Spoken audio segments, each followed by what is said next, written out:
శంభూకి తలకాయ, దొంగ దెబ్బతో తలిపోయిన వాలి తలకాయ, అర్జునుడితో చంపబడిన కర్ణుడి తలకాయ, ఉరి తీయబడ్డ భగత్ సింగ్, రాజ్గురు, సుఖదేవ్, ఉత్తమ్ సింగ్ల తలకాయ, దేశంలో మార్పు కోసం కృషి చేసిన మహానుభావులు రమాబాయి, అంబేద్కర్ గారి పిల్లల తలకాయ, మధురమాని గాడ్సే చేతుల్లో చంపబడిన మహాత్మా గాంధీ తలకాయ, బూటగా వెదురుకాల్పులో మరణించిన విప్లవ రచయిత పాలిగ్రహి డాక్టర్ చాగంటి భాస్కరరావు, డాక్టర్ దేవినేని మల్లికార్జునుడు, పంచాది కృష్ణమూర్తి, పంచాది నిర్మల తలకాయ,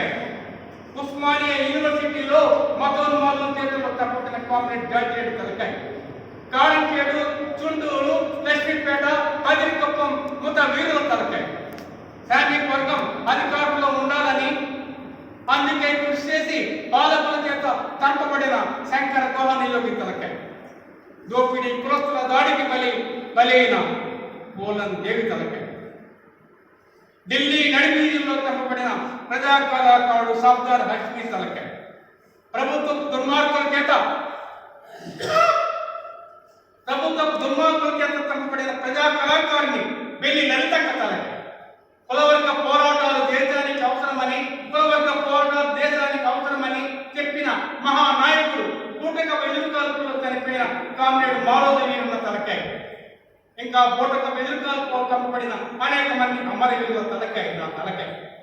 స్కాలర్షిప్ రాక హైదరాబాద్ యూనివర్సిటీల్లో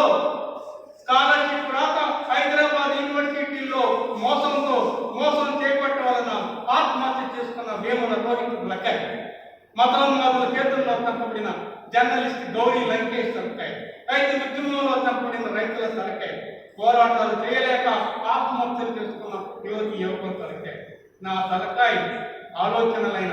సామాజిక న్యాయం, ప్రజాస్వామ్యం, సోషలిజం, అధికారం కోసం రాస్తున్న నా కలంలో ఉన్న ఎటువంటి శ్రీరామ తెగిపడ్డ ఏకలవ్యుని పట్టణ వేలుండి రక్తం, కంప్యూటర్ మీద టైప్ చేస్తున్న నా వేలు ఏకలవ్యుని తెగిపడ్డ ఏకలవ్యుని పట్టణ.